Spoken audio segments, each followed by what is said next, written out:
morning, everyone. My name is Michaela Pochner, and I'm a managing editor at No-Till Farmer. Thank you for joining us today for our webinar with HELM, Setting a Foundation, Shaping the Soil for Robust Plant Health and Efficiency. Today's presenters are HELM technical agronomist Brock Waggoner and product development manager Tim Eyrich. They're going to review strategies for success this spring, from shaping the soil to herbicide programs to nitrogen use efficiency. Before they get started with their presentation, I just want to mention a couple of things. You'll see on your screen there's a control panel with a Q&A icon. You can submit questions there at any time during the presentation. We're going to take those at two different times during the presentation, one when we're transitioning between speakers, and then again at the end of the presentation. So again, you can submit those at any time, and then we'll stop twice today to take those questions.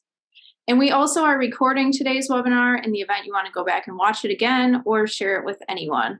So without further ado, I'll hand it over to Brock and Tim. All right, good morning, everyone from the Southern Illinois here, where we have some good snow. So hope you all are having fun and staying safe today.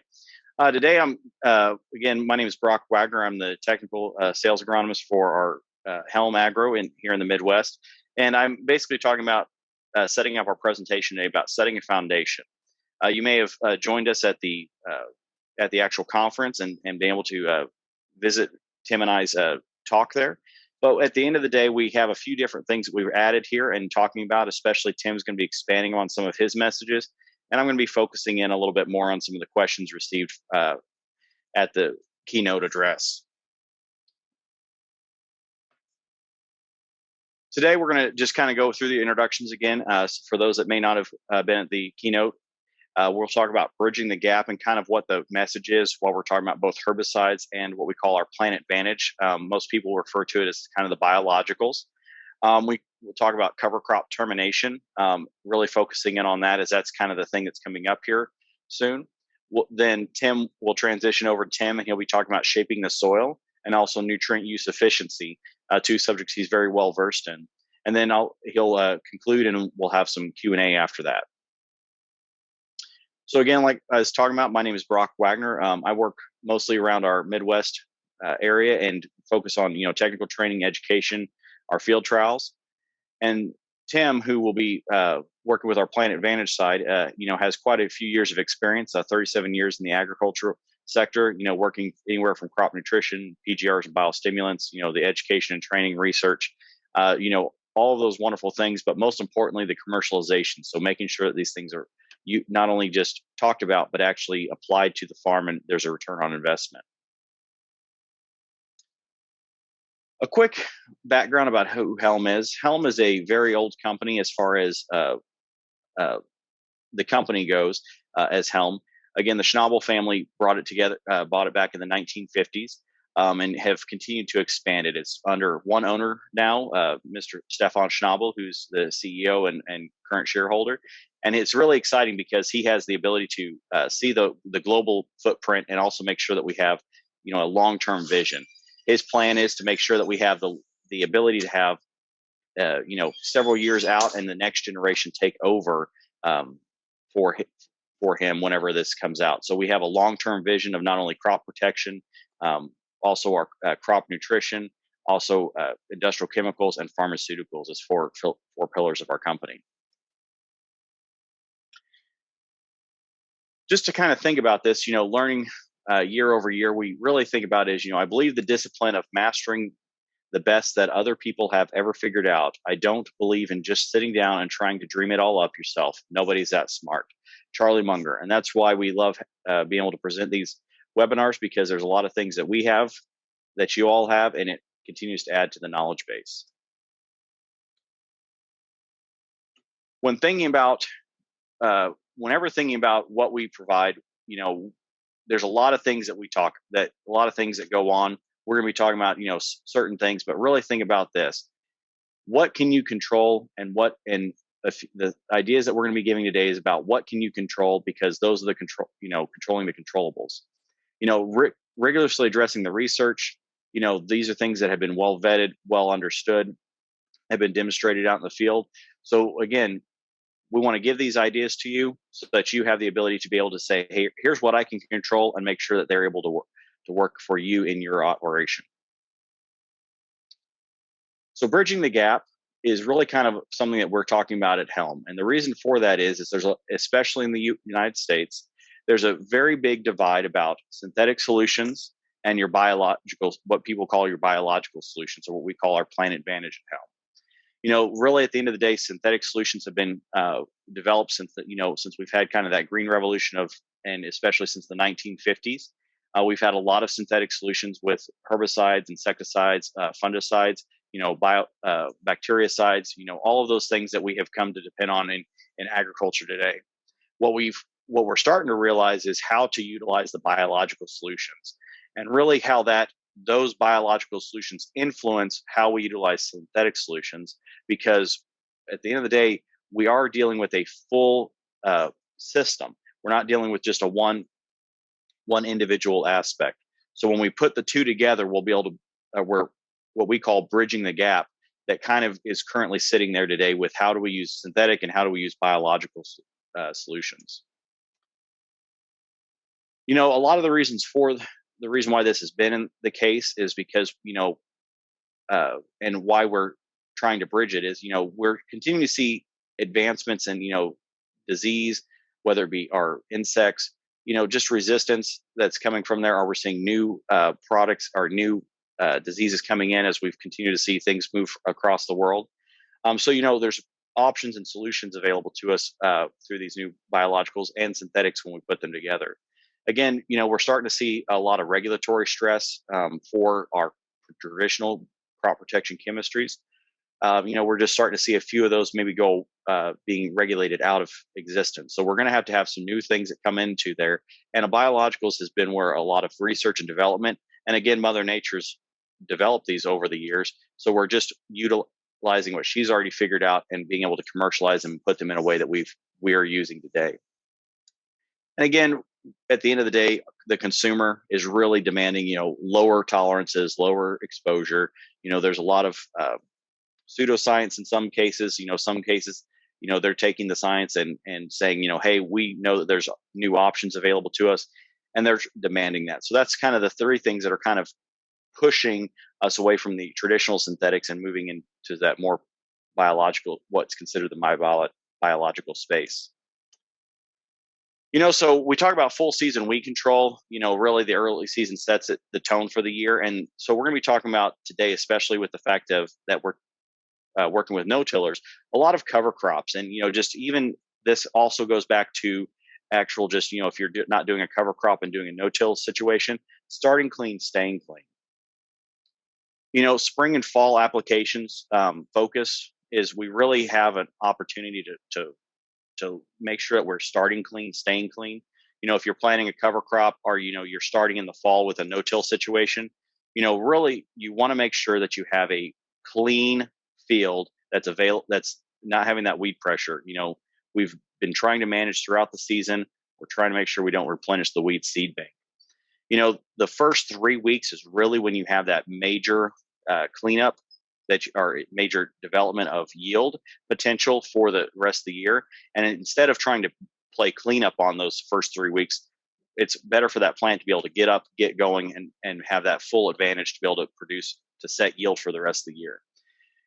When you come up talking about the weed seed bank, if you get weeds that come up in the fall, you're just eliminating a lot of that present, the interest that you've taken for your bank account, and you're giving it back into the soil in those herbicide costs for in season and yield losses.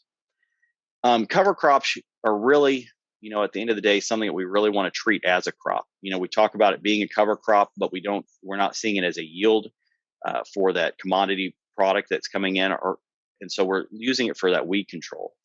But at the end of the day, a healthy crop, just like a healthy cover crop, is just going to be like any crop.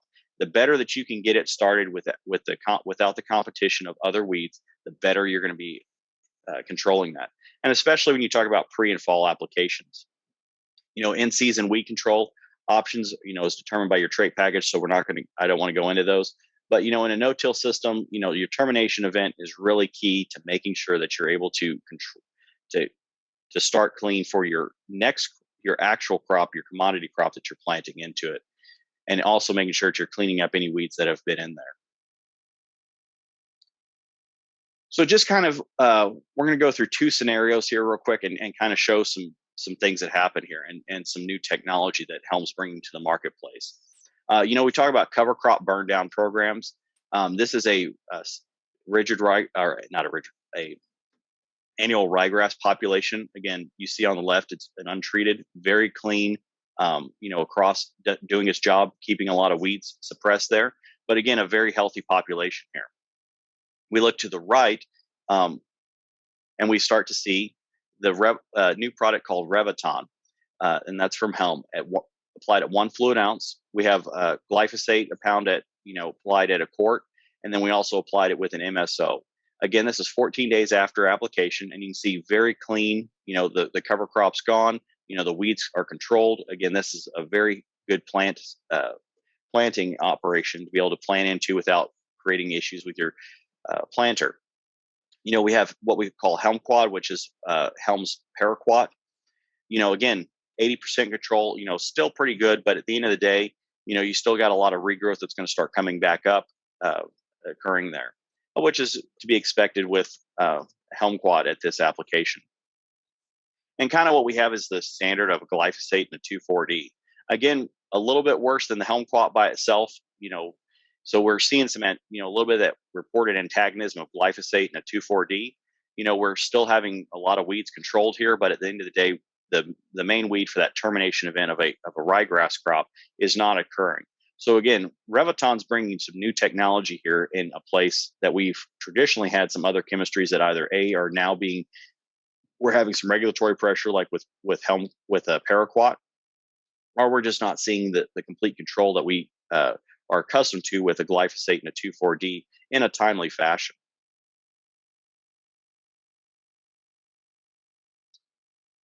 I want to go to also some cover crop burn down. So this is really kind of at the end of the day, this is one of those plots that has, a mix. It had some turnips, it had some grasses in there, it had some canola in there. It had several different products, several different in this mix here that came in. And what's really interesting is we see glyphosate and dicamba. Again, dicamba in this area is more of the standard versus a 2,4-D. And you can see again, it's 10 fluid ounces of an 8-pound of a 4-pound material on the left. Again, very good, decent control, but again, it's missing some things. Again, we look at glyphosate plus dicamba and leadoff, which is an ALS inhibitor. Again, very similar results. Again, getting maybe just a little bit longer a little bit of residual out of the ALS for some other weeds. But again, we look to the far right where we have really good control, glyphosate and Reviton plus the MSO. Again, even in this mix where we have several products or several crops put together for that cover crop situation, we're seeing very good control. Again, this is 14 days after application. Again, an excellent opportunity to plan in to and make sure that we're having a really good, healthy start for without competition for our crop coming up. So what's really kind of the best practices and reminders? You lock in the herbicide commitments early. We're starting to see that this year, this year we're starting to see some of these log jams of all of the different trade situations kind of clearing up, but we're still seeing reductions in several key active ingredients not either being available or not being able to be produced in a timely manner. So again, if the earlier you can lock those in early, the better people can plan and commit to those and be able to make those options. Again, educate yourself on herbicide options. HELM is bringing new technology to the marketplace, like Reviton. There's maybe some of those options that you are used to traditionally, or maybe you're looking at with a new product like Reviton that can fill some gaps that you're used to having filled with some other products. Or you're recognizing that you're having some misses that you could really fill in with a product like Reviton. So again, there's new products coming into the marketplace. Educate yourself on them because there's a lot of opportunities out there to fill in those gaps for as we continue to have some supply issues. really tank mix options, that kind of goes back to educating yourself, putting those in together and making sure what works together. Prioritize problematic fields. At the end of the day, problematic fields is always going to be what we usually sometimes become problematic fields because they're the furthest away from the farm. They're the last ones we start on. If you start early on those, you're able to get ahead of the weeds and the issues occurring there. And really remember, go after small weeds. If your weeds are a beer can or a Coke can, depending on which one's been thrown in the back of your truck, that's really, at the end of the day, something that's a really big application issue. Most people drive by and say, oh, I can see the weed. Well, usually by the time you drive by, you can see the weed. It's too large. So just making sure that you're keeping ahead of those and making sure they're smaller than those 4 inches, which is typically a Coke can, is really big in helping make sure that you're staying ahead of weeds and controlling them with all chemistries. And then just remember, evaluate adjuvant options. Reviton is a new product. It works very well with the proper MSO. When you change it out with other adjuvants, it doesn't work as well. So it's really one of those things that there's been a lot of work and a lot of research done and a lot of technology brought into adjuvants in the last few decades. Look at what your adjuvant options are, what the label says, bring those in, because it's really going to help make sure that the product gets to where it works the best, and really helps make sure that herbicide or fungicide or insecticide is able to do its job. Take the pressure off the post-emergence. Options like Reviton and Paraquat can really help you start the season clean, depending on your situation, because they really are not, have a very non-selective nature and really are able to work quite fast. And that's really what helps you get started clean and staying clean. And then, get the small things right. Like I said, control the controllables, really making sure that you get those small things right, because it's amazing how many small things add up to big returns. And that's really, at the end of the day, calibration, make sure your boom height, again, making sure the speed and spray application really do help make sure that you're getting the top end control of your weeds. And with that, I'll turn the time over to Tim, but we'll take some questions. Yeah, we had Deborah Lockard raise her hand to ask a question herself. So Deborah, I'm going to unmute you if you want to ask that question. So you should be able to ask now. Okay, thank you. I was trying to find out if you had any organic burn down a product. So organic burn down. So there is, as far as I know, there is not any organic herbicides available. Okay. As far as, and what we provide from HELM is all of the products that we've provided for herbicides are synthetic. Okay. But I am in a project this year that I have a separate part of my land, and we're in the smart climate cover program, and they want to use conventional burn down cover crop products. Yeah. So that's why I had to sign up for this one, so I can stay smart. Yeah. So if you're going into the conventional, Yes. The Reviton and glyphosate would be number one, would be very low issues with toxicity. Okay. So they're very, very low toxicity type products. They're both caution labels. Okay. So that's very safe. The backside is very efficacious, so that work very well as far as that goes for that burn down and termination on your conventional side of that farm. All right. Thank you so much. Thanks for asking, Deborah. All right. So we have another question of lightly disking in spring to remove weeds before planting versus herbicides from Kyle. And really, at the end of the day, that's an option. There's a reason why still has not had a resistance come to it. But a lot of times when you look at light disking, you're still leaving a lot of weeds available there. You're not getting down into the root tissue to remove the roots, and that's really what's allows the plants to regrow back. That's why herbicides allow that good option there into making sure that you're cleaning it up. Now, in an organic situation, I'm not going to be an expert, but that would be something for the earlier question. Keith, one more. Go ahead. Is Reviton available in Canada? Reviton is a U.S. product. It is not available labeled in Canada. Got it.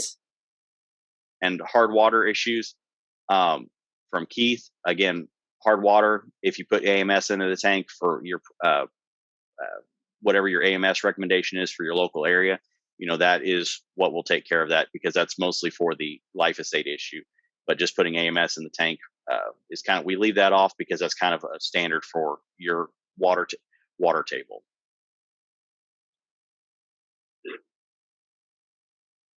All right. Anyone else who has questions, they can type them in there and then we'll take them at the end. If Tim, you want to pick it up here. Yeah. Thank you for the opportunity to address this group. So we're going to talk about two subjects. We're going to talk about a kind of a term we're using called shaping the soil, and it's part of soil health, but it's one segment or one system in soil health that we've got really around making the soil conducive to beneficial pathogens and not conducive to a mix of beneficial plus pathogenic. And then we're going to talk a little bit about nutrient use efficiency, primarily around nitrogen, with the price of nitrogen. Just walk through a couple of thoughts on how you may want to look at your nitrogen fertility program and look at some interdependencies of other nutrients you really need to kind of understand and address. So when we talk about what does shaping the soil mean, we talk about preparing the soil to make an environment for vigorous, healthy root and plant growth by really helping the microbiome be predominantly beneficial microbes, doing the things like solubilizing phosphorus or fixing nitrogen or cycling K or creating aggregates or making a more conducive environment for the roots to grow through exudations of organic surfactants and that idea. As a plant physiologist, that's my background. My background's agronomy and plant physiology, but we all understand that a healthy soil and a healthy microbiome equals a healthy plant. But sometimes we forget that it's really a biological feedback loop, that as this is working, if this doesn't work, and if environmental issues are causing the plant to stress or do things, we don't get the return of organic material back to help with a healthy soil. We can learn how to manage that, and I'll show you some key things to really concentrate on and how I make sure that my plant is giving the right exudates back into the root system to keep a healthy microbiome going and in turn make a healthy soil. We'll talk about that today. There's some really interesting work that's really been done in the last 10 years as we learn and can analytically determine some of these things much better, much cheaper. We've actually gotten better at it, but it's what we call it in academia calls it a cry for help. And I actually like that because the plant does things when it comes under attack, either from pathogens or from insects. It actually has a signaling cascade. The plant says something's happened. The spores landed on me, or an aphid is sucked on my phloem, and I need to react to that. The first thing it actually does is it changes its root exudates profile and really actually changes both what we call primary and secondary metabolites, and I'll show you a list of those in a minute, which causes a totally different group of beneficial microbes to really colonize around that root. And what they tend to do then is they antagonize pathogenic microbes, or they simply just push them out. They're just more beneficial microbes pushing out pathogenic microbes. So it's not a fungicidal or pesticidal control, it's simply population dynamics. There's only so much space in the rhizosphere for microbes to live in. And if I can help the plant invite beneficial microbes, we basically push out, make no room for the pathogenic. That's been proven across a couple of crops. We see it in cucumbers. When fusarium comes in, the root exudates change, and we actually get Bacillus aminoliquefaction, which is a really nice beneficial microbe to have around. We've seen it in plants under attack from rhizoctonia. We actually get another bacteria called Bacillus subtilis populations increase because of plants inviting the bacillus to come colonize on it. And the bacillus is emitting metabolites that actually help that plant have a healthier environment. What we've done, and I'll show you how we've done it, is we've actually understood what those metabolites are, and then we go through a very precise fermentation process that we can put out at the head of the crop, right close to planting, that kind of shapes that soil, that the minute I have roots growing, I've got a feed source that's only going to feed beneficials and not feed the whole. It's not going to feed pathogenic, so it's going to have a very high population of beneficial insects around that beneficial microbes around that rhizosphere. So if we take a little bit of closer look at stage 2, where the root exudation profiles can change under attack, the root exudates that are important to your rhizosphere are polypeptides, and polypeptides are just amino acid change. So a group of amino acids from 2 to 35 or 40, right? They're not proteins, they're just groupings of amino acids that are in 35 to 40 chains. We got organic acids, so things like malic acid and lactic acid and citric acid that the plant exudes that are a food source for microbes. We have straight amino acids, just single amino acid. We have simple and complex sugars.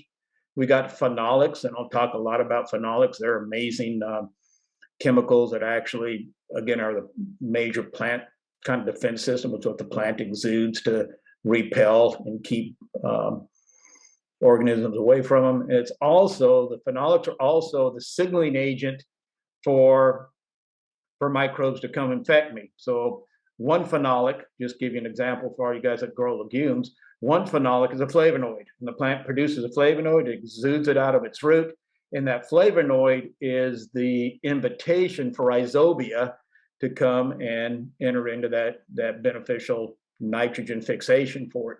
But if the plant's not exuding the phenolic, they're not exuding the flavonoid, that invitation never gets sent. And if that invitation gets sent, I get a bunch of rhizobia now that will come. I've got the food source for them, and we get that nice relationship at the rhizosphere. And then we get sterols, and they're kind of the same thing. They're kind of a signaling agent. So what do these root exudates do? They're either food, they're signaling, or they're actual repellents or plant protectants. So how do you maximize them, or how do you optimize them? You have to have balanced crop nutrition. If I get certain nutrients either deficient or out of whack, these nutrients go down. If I'm getting a lot of nitrates in my plant, but I'm not converting nitrates to amino acids, I'm certainly not making a large amount of these food sources, almost every food source on here. If I'm not converting nitrogen, if I'm not taking nitrate and making it where it can be turned into an amino acid, I simply can't do most of this because nitrogen drives that. It does some other things. Micronutrients are real important. Remember, I talked about flavonoids here, where these flavonoids come out of a pathway that is directly dependent on my manganese nutrition. So if my manganese nutrition is deficient, I tend to have a harder time making these phenolics or flavonoids, and I would actually see nodulation be hampered simply because I'm not making enough flavonoids to invite nutrients in. And then we've got, or rhizobia in. Then we have biostimulants, and that's a whole realm of sometimes confusion. But biostimulants work. They almost work every time you put them out if you understand they're dependent on these two. So if I'm not addressing a good balanced complete nutrition, or if I'm not addressing my micronutrients, my biostimulants become very, very inconsistent. What happens with most biostimulants, they help the plant optimize processes.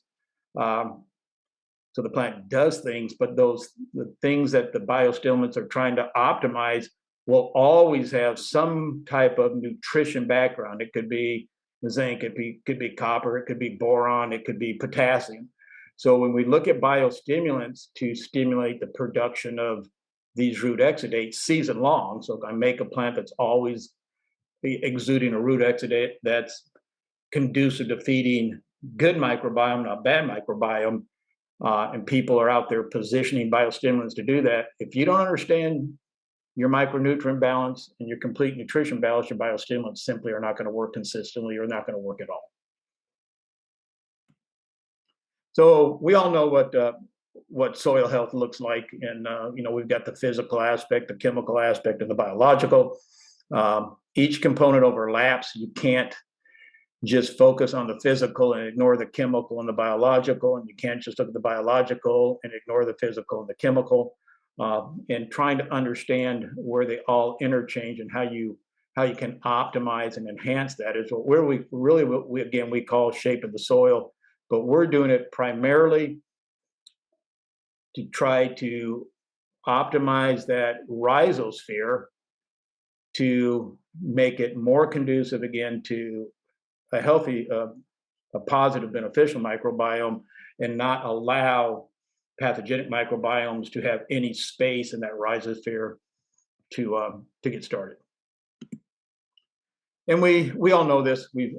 Especially no-till farmers, you guys have been educated in this. You actually manage this process really well on making sure you've got good macroorganisms and you get good microorganisms that are really helping the tilth of your soil, the nutrition of your soil, the water infiltration of your soil. What we talk in shaping the soil a little bit more is to really begin to understand the dynamics between beneficial microbes and pathogenic microbes, and what are beneficial microbes and what beneficial microbes do I want there. And so, there's a lot of beneficial microbes. We have bacillus species, which are numerous, probably more than we can count. We have mycorrhiza, azobacter species. Those are really amazing little microbes. They do a lot in my soil, and if I can promote those, I get phosphorus solubilization, I get plant growth promoting, I get sodium mitigation. So it just does a lot. We all know what rhizobia does. There's Pseudomonas, and there's many others. And we actually, being that we can actually cheaply or more cost effectively, I guess, identify them, we're actually finding more beneficial microbes over and over again. And we all know what the pathogenic microbes are too: Rhizoctonia, Pythium, Sclerotinia, and again, many more. So we know some microbes are more beneficial than others. We know we want to maintain or mitigate or get rid of the pathogenics. Beneficial microbes speed up nutrient release. We talked a little bit about all those. They help stickiness. They actually will exude organic surfactants that help the roots move through the soil better. Some microbes will actually exude. We use them, certain species will put them in a consortium simply to feed the other microbes. Beneficial microbes can suppress pathogenic microbes through competition, and that's what we're calling shaping the soil. And we're doing that with a very specific fermented product I'll get to here in a second. So if we understand that, we can take a very beneficial microbe, we use lactobacillus, and we can ferment it, and then we can filter out these metabolites that will actually only feed beneficial insects. So you remember that list I showed you of the exudates. We had amino acids. Enzymes are really nothing but proteins that do catalytic activities, but they're basically proteins. Other fermentations, solutes could be the flavonoids and the phenols we talked about. Secondary metabolites, these two would again fall into some of those steroids and those phenolic flavonoid things. We talked about organic acids. We talked about peptides, vitamins, and minerals.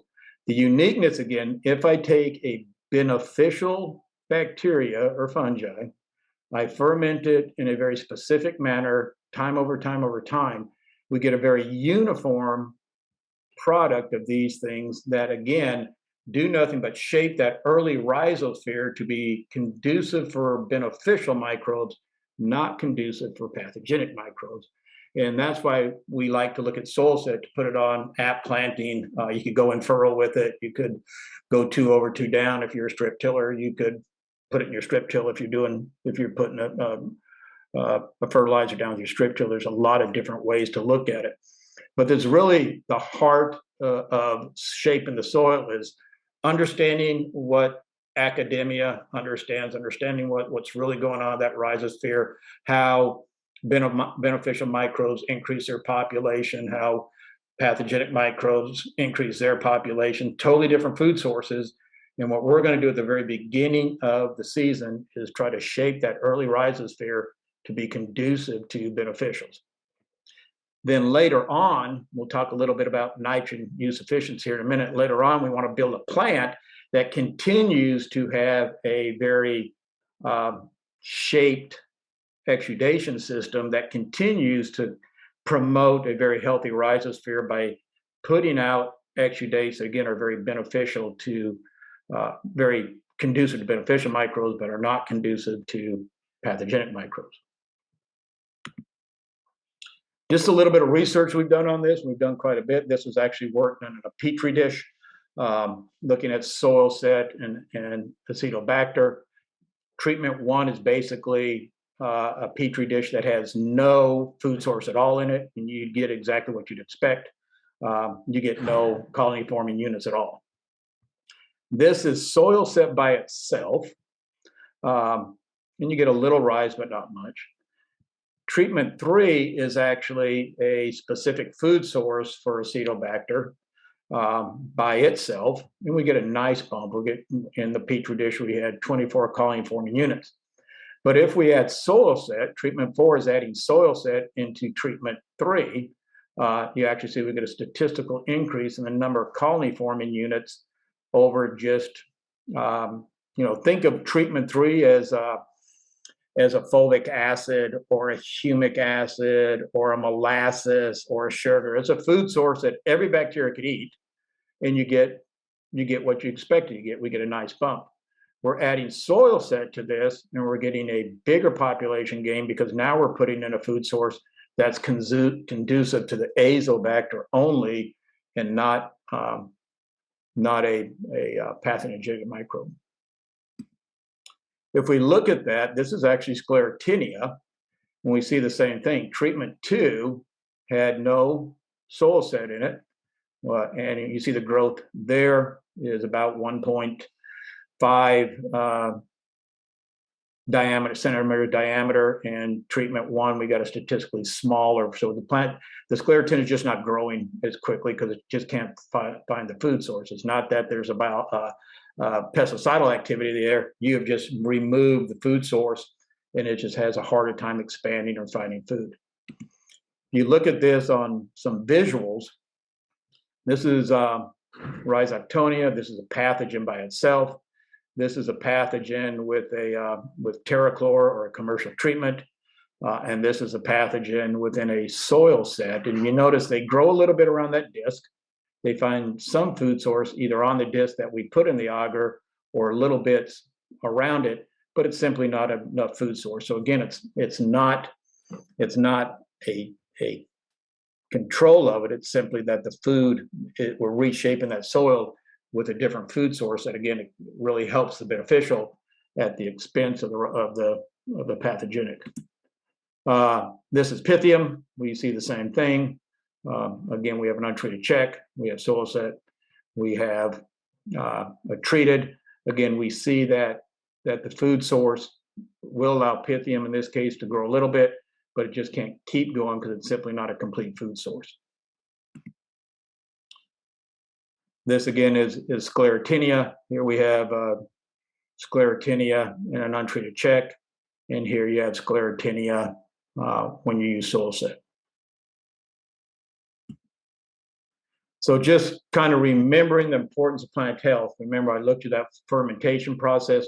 We're fermenting to the point of what the plant would do in this situation. So again, we're creating a rhizosphere environment that's more conducive to my beneficials coming and populating, and basically you just run out of space for any other microbe because you've got such a nice population of beneficials. What do they do? They are a food source. They're a signaling source. How do you optimize them? Balanced, complete nutrition. We'll talk a little bit about that more in a minute. Micronutrients play a huge role in this. I moderated a session at the No-Till conference on micronutrients in St. Louis, If you're there, we had a really good attendance. It was amazing. And the one thing we learned was most people don't understand why they need micronutrients. Or one of the biggest things, especially as no-tillers, why you need micronutrients. Micronutrients play a huge role in just about everything here. Okay. And then if you're looking at biostimulants or you're looking at biologicals, understand that this group of products are wholly dependent on how well you do this. The biggest thing we see from biostimulants and biologicals are inconsistencies. And we are producing biologicals and biostimulants now. Mr. Schnabel wants to be very leadership oriented into this field. Some of our first products are being launched last year and this year. The one thing that we're doing is we're teaching our people that when you position this with a grower, you better help him understand this. In 35 years of playing with this system right here works. This system right here in itself in a closet never ever works. And we want to be a company and a supplier that fully understands this. So we're training our people to understand this whole systems approach. Because when we do this, then our biostimulants actually provide very, very nice ROIs. So I'm going to switch gears a little bit to just kind of give you a foretaste. We don't have enough time to go deep on kind of that balancing and nutrition use efficiency. So we're going to kind of walk through corn and soybeans, look at some demand periods, and kind of bring this whole story together and why it's an interdependency. You know, nothing in agriculture, nothing you do as a farmer is a standalone bucket of its own. It's all within a system, and everything is interdependent on something else. And we're going to show you that nitrogen use efficiency is dependent on about 6 other things that you have to think about. So I think we all know the 4 R's, but we'll go over them again because they're important. You got to use a right source. So what do you have access to? What's the right source for the growth stage? You got to use a right rate. And we say you need to understand elemental prominence. And elemental prominence is actually a term I coined about 22 years ago in a blizzard in Stevens Point, Wisconsin, visiting with a guy in potatoes. And elemental prominence is simply that the plant needs really 20 essential nutrients when you look at it, but about 17 of them you have to manage. And each element's unique to each crop. I don't fertilize my soybeans or my cover crop or my corn or my wheat the same. They're all different. They're different genetically. They're different phenotypically. They grow different. They need same nutrients, but they need them at different amounts and at different times. That comes down to the right time. You know, my corn plant, the most important time for zinc in a corn plant, quite honestly, is germination. The more zinc I could actually have in your seed, the better you germinate. Zinc actually drives the germination process physiologically. That's what we call elemental prominence. And this is the way I teach our people. This is the way we teach our dealers to understand this principle if you're going to use our biostimulants. And then the right place, understand the 3 ways nutrient gets in the plant. And we don't have time to unpack that. We certainly can in another webinar if we like. But the nutrient gets in the plant through mass flow, through diffusion, or through root intercept. And if you understand what percentage of the nutrient gets into your plant, that way you can actually place your nutrient in a position that will actually give it the right mode of action to actually get in the plant. So this is 108. This is the nutrient needs, NPK nutrient needs, in pounds per acre per day for 180 bushel corn. We need to start thinking pounds per acre per day and get away from parts per million in my soil test. At some point in time, that collapses, and it collapses north of 180 bushel yield crop. Your plant really doesn't care if you have 250 parts per million of K in your soil if it can't find 8.6 pounds per acre per day of potassium during air development. And that's finding 8.6 pounds per acre per day of K plus, because that's the form that the plant takes up K plus, about 5 millimeters away from your root hair. That's what you have to do. So you can have a Hiawatha clay in northeast Kansas at 300 parts per million K and go totally deficient north of 180 bushel, because of that 350 parts per million, you may only be getting 2 pounds per acre per day of actually available potassium. So if you look at these demand curves, my nitrogen, my highest demand from nitrogen is going to start V5, V6 and go right through ear development. And for 180 bushel corn, I'm going to top out at 7.4 pounds per acre per day during ear development that has to get in there to make a 180 bushel corn crop. You look at my phosphorus, it's a little bit later. It's going to be from ear development to silking. You look at my potassium, it's very close to nitrogen. Really, really good reason here why it's really close to nitrogen. And I'll show you that in a minute. Also look at that my potassium pounds per acre per day is more than my nitrogen pounds per acre per day. I will bet everybody on this call $1 a donut, as you're going on a yield goal, and you're at 180 and you're trying to break to 190, or you're at 210, you're trying to break to 220, or you're at 240 and you're trying to break to 260. I will bet most of you, your biggest obstacle is going to be your potassium nutrition. It's just hard sometimes to get potassium out there without sometimes going on top dressing potassium. So let's talk a little bit about why this is. Okay? So we're going to talk about nitrates, because during these big nitrogen uptake periods, most of what you're taking up is nitrates in a corn plant or a wheat plant. Soybeans would be different, but every other crop during those high demand periods for nitrogen, almost all the nitrogen you're taking up is nitrate. And nitrate is plant available. It is not plant usable. The plant can't use this. It can't make anything out of it. You get no return on investment for your nitrogen dollar if this stays in a nitrate form. I have to do two things. I'm going to make two enzymes. One is nitrate reductase. The other one is nitrite reductase. So my nitrogen comes up out of my root into my leaf. I got to make this enzyme. To make this enzyme, I need potassium, I need iron, I need sulfur, I need moly, and I need a plant that's making a lot of sucrose, which means it's really got a very, very high photosynthetic activity, right? Drop back one thing. Remember, I said I got to get the nitrate into my root. I got to get up my root into the leaf to get it broken down in this process. I have to have potassium to get nitrate out of my root into my leaf. That's the mechanism of moving nitrate in the plant. Remember, potassium is a K with one positive charge. Nitrate is a one negative charge. In the root, I make potassium nitrate. The potassium nitrate goes up the xylem, dumps it into the leaf, and then my leaf begins this process. So nitrate reductase takes one oxygen off. You still can't make money in return on investment from your nitrogen program if I'm in the nitrite form. So the plant makes nitrate reductase. It takes two oxygens off. Now I'm in a plant usable form. This nitrogen can be turned into ammonium, can be turned into amino acids, it can be turned to proteins. You can make money. Once I get it here, my plant goes, hey, I need carbon. So it goes all the way back out into this leaf, draws carbon in. And now I'm making sugars, I'm making amino acids, I'm making proteins, I'm making the carbohydrates.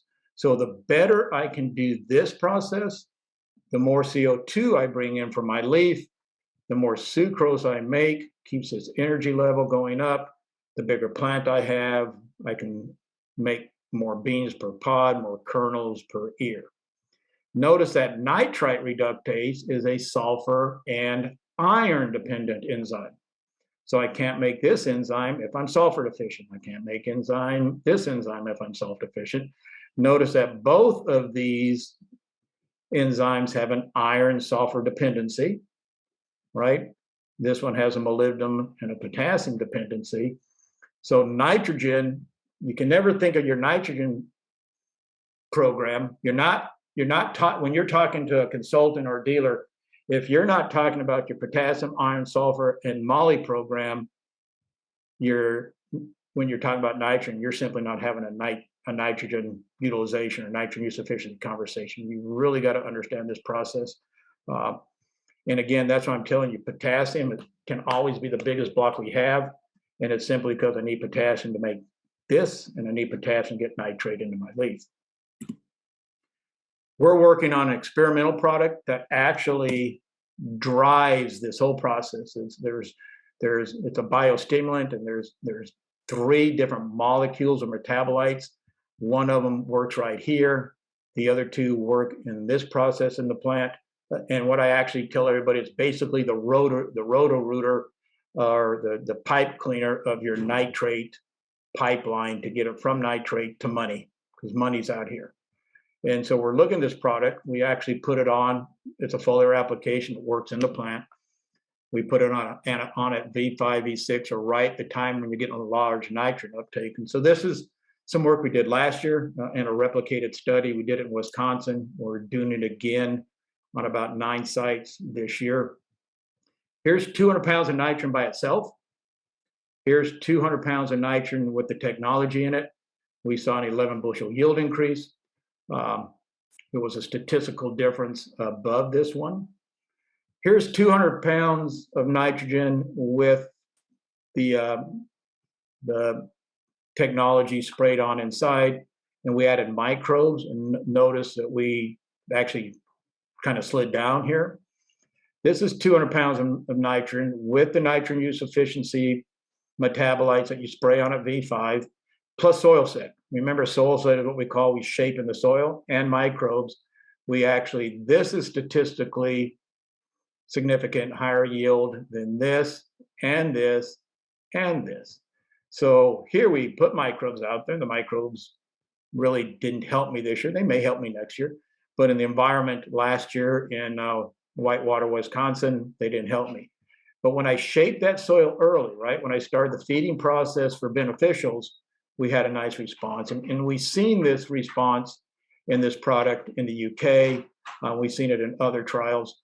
We're expanding our trials this year. We're also working with certain dealers around the United States to begin to kind of introduce this technology.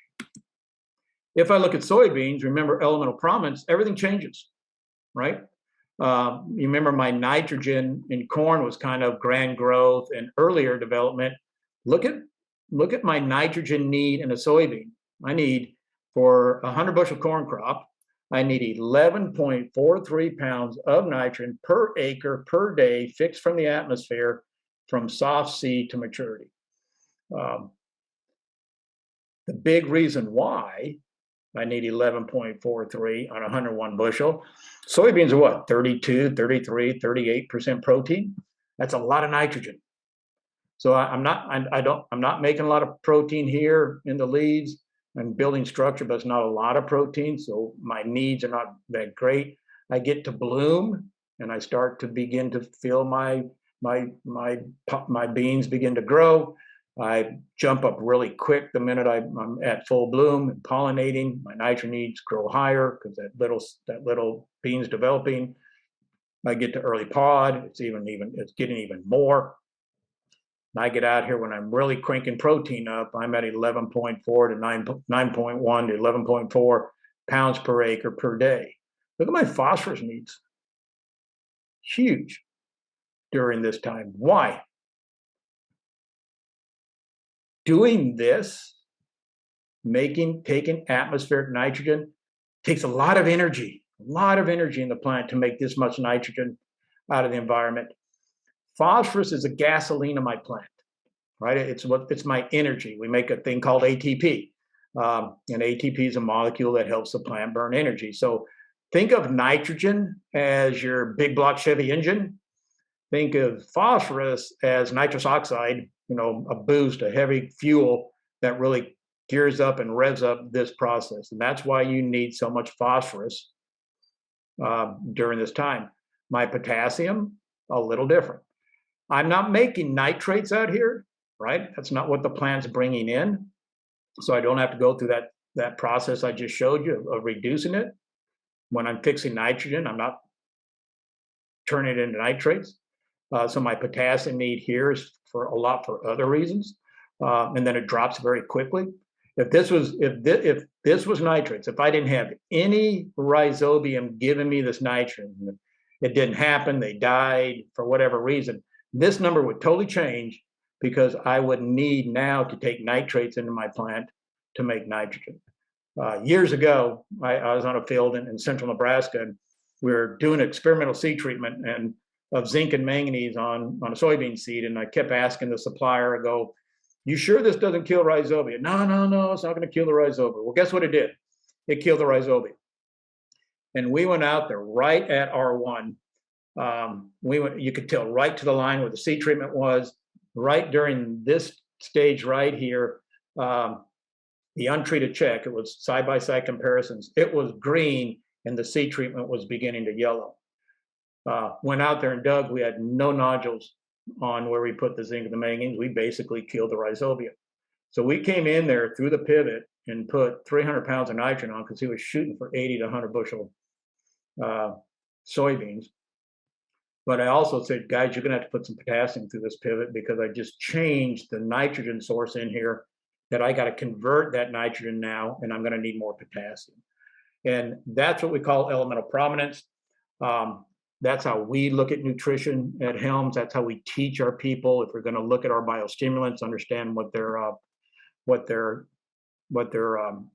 how they're acting. So really quickly, sign it up so we can take some questions. Brock talked a little about Reviton and really start clean, stay clean. The shaping the soil is a thing we're looking at. We understand the physiology of the plant and how that feedback mechanism. We think we have a good way to begin to shape the rhizosphere to be a beneficial rhizosphere, and then to optimize your nutrient use efficiency, know when to put which nutrients out for key high uptake periods. And with that, I will answer any questions. All right, we had quite a few come in here, so I think I will start with, how does N-ammonia fertilizer application fit into the N sourcing for corn versus soy? So again, an ammonium fertilizer at some point in the soil, the plants will take it up as ammonium until it actually converts to nitrates. And normally that's a very, very quick conversion. So at some point, what you really need to think is you need to realize that I'm going to be taking up a lot of nitrate. On soybeans, basically, we should just try to let our rhizobia do the heavy lifting. And so I wouldn't want to put any fertility program down unless I'm starting to push 80, 90, 100 bushel. And then you may want to look at a foliar nutrition program, not a solo, during that heavy demand period, simply because what I don't want to do is make my rhizobia lazy. I want to try to get most of my nitrogen from my rhizobia and then supplement during those heavy demand periods from a good foliar nitrogen. And we've seen that work very, very well.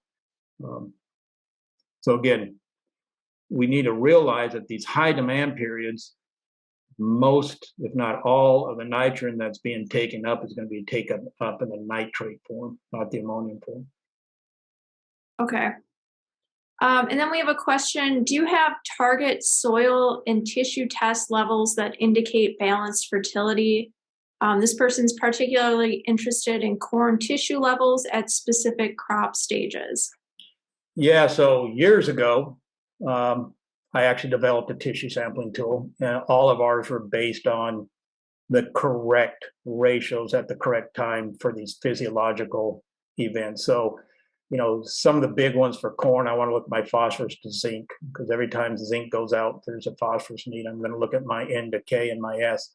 So I have my own. We can look that I've stayed with forever. If you're going to pull tissue samples, and I've pulled tissue samples all my life, I'm a big fan of tissue samples. Been doing it actually since I was in high school for my father-in-law on cotton. I would say if you've got tissue samples or you're thinking about doing tissue samples, and I would advise you do it. You do at least 4 a year in corn. Don't just do one, simply because one's more confusing than it is edifying. And if you could pull one every week, I think it actually can be better even in corn and soybeans. So yes, we do have some numbers that I teach our guys with, or begin to teach our guys with. And we can certainly visit on that on another time if you'd like. All right, and then we have a clarification question. It says, with the nutrient uptake charts for corn and soybeans, are these numbers based on soil applied NP and K? Do these numbers change if more efficient methods, such as frequent foliars, are used instead of soil applied nutrients?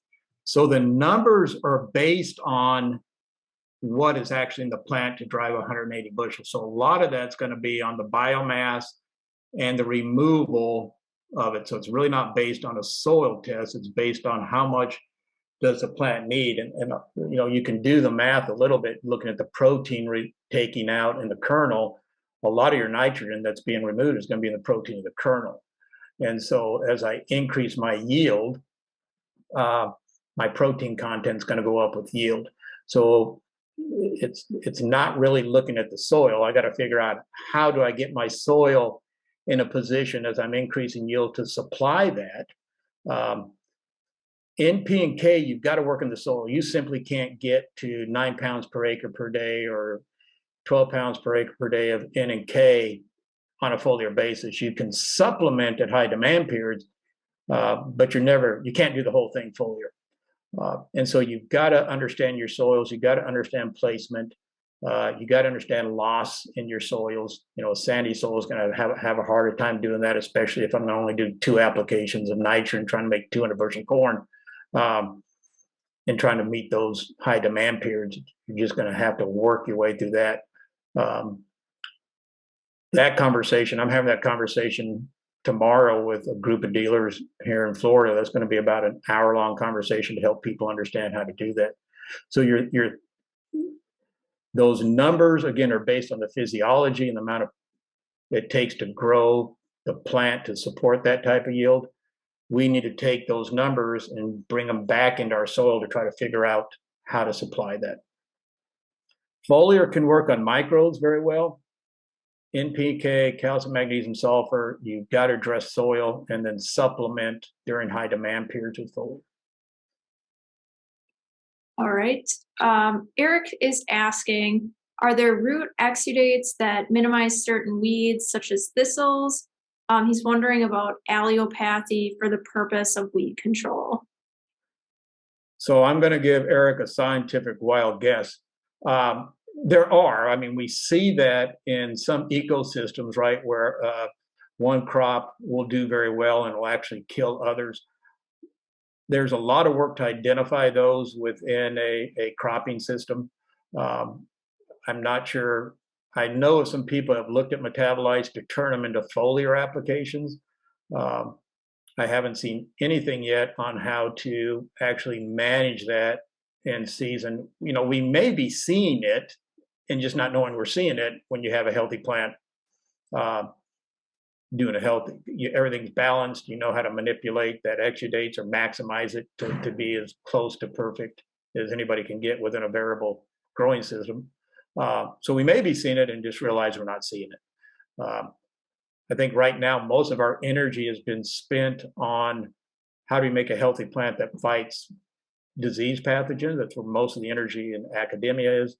I think for obvious reasons, I think the weed one will probably come secondary. That's a great question. You're going to make me go out now and study a little bit. So thank you, Eric. I always like to think harder. So great question. If I find anything interesting, I'll report it back through the No-Till magazine, and they can pass that on. Perfect. We always love to do that. I guess since we're a little over here, we'll take 1 or 2 more questions.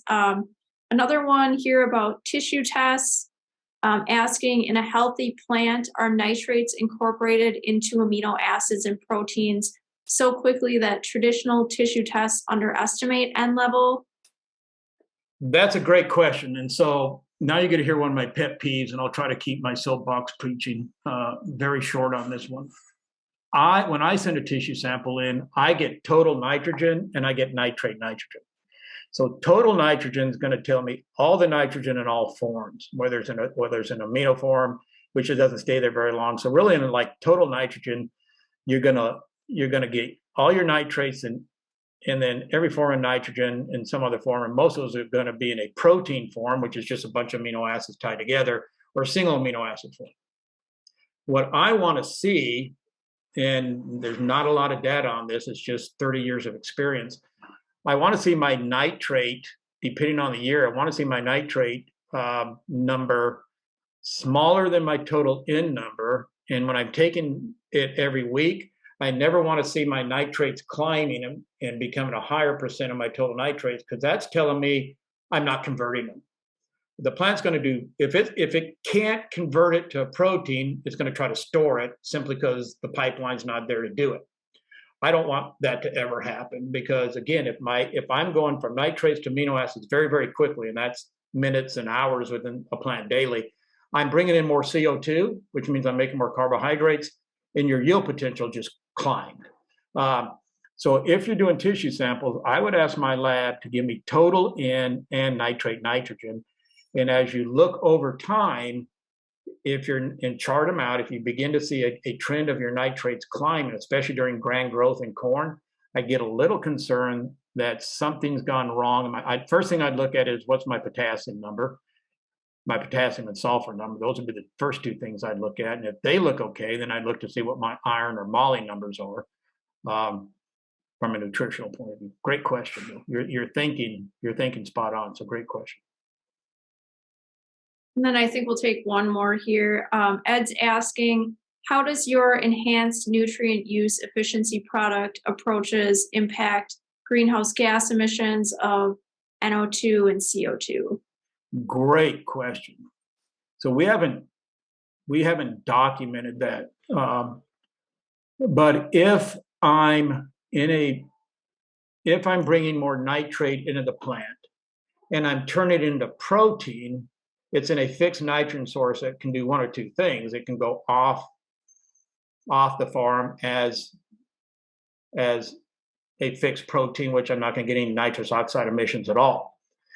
If in that back loop, when my nitrates going from nitrates to amino acid proteins very quickly, the plant's also going back out there and saying, "Hey, bring in more nitrogen because everything's working right." So I'm removing a lot of the nitrogen left in the soil that could actually gas off as nitrous oxide. So there is a mitigation there. The data I didn't show you is we've got good data that shows that we get some significant yield increases over 200 and 230 pounds. When I got 200 pounds of nitrogen with the nitrogen technology, I actually can be as good a yield, if not out yield 230 pounds of nitrogen. And that just means I'm getting more nitrogen. And I see my protein levels go up. I look at my biomass in my plant. I got a bigger plant with more nitrogen in it, which means I'm taking more nitrogen out of the soil. So there is a mitigation, nitrous oxide mitigation story there. If I'm going from nitrates to amino acids very quickly, again, I'm getting that feedback signaling. The plant says, I need more CO2, I need more CO2. Open stomates brings more CO2 in, runs through my CO2 to carbohydrate pathway and photosynthesis quicker. So I'm actually sequestering more carbon in my plant. I got a heavier plant. I didn't show that data today, but we see statistically significant more biomass, both root biomass and above ground biomass, simply because the plant's saying things are good, bring more CO2 in. So we could actually sequester more CO2. So if you're thinking about farming for high yielding grain and high yielding CO2 to sell your credits, so you're farming two crops at one, right? I'm going to sell my CO2, my carbon credits, and I'm going to make high yielding grain. A tool like what we're coming up with is really nice because you're bringing in more CO2, you're turning it into fixed carbohydrate or fixed protein, and you're actually reducing both the possibility of the risk to losing nitrous oxide to the soil, and you're getting a bigger plant that's got more carbon in it. You know, a corn plant's 46% carbon. If I got a plant that's 8 pounds and a plant that's 4 pounds at tassel, guess which one has more carbon in it? Great question. Definitely. Since we're about at our time here. I just want to say thanks to Brock and Tim for joining us today, and to everyone in the audience who asked those great questions. As a reminder, today's presentation and audio will be made available on the No-Till Farmer website. If you'd like to review what was talked about today or share it with any of your farm crew or your neighbors or anyone else, you'll also receive an email within 48 hours with the recorded presentation, so watch your email for that. It'll come to whatever email you registered for this webinar with. So on behalf, any last thoughts? I guess I'll ask Tim. Really quick, Michaela, if I am very open to the questions that didn't get answers. If you want to collect them and provide them, I will answer them in writing and send them back through you for distribution. But I'm certainly open to doing that for the magazine and for these growers. Yeah, that would be very much appreciated. So we'll get that list. Anyone who submitted a question that didn't get answered, I will send that over to Tim and Brock, and then we'll get you some answers. So appreciate that. So behalf of Brock, Tim, HELM, and everyone at No-Till Farmer, thank you for joining us today for our webinar, and please feel free to reach out to let us know what you thought of today's event, and if there's any other topics you'd like to see us cover in future webinars. So thank you again, everyone, and have a great rest of your day.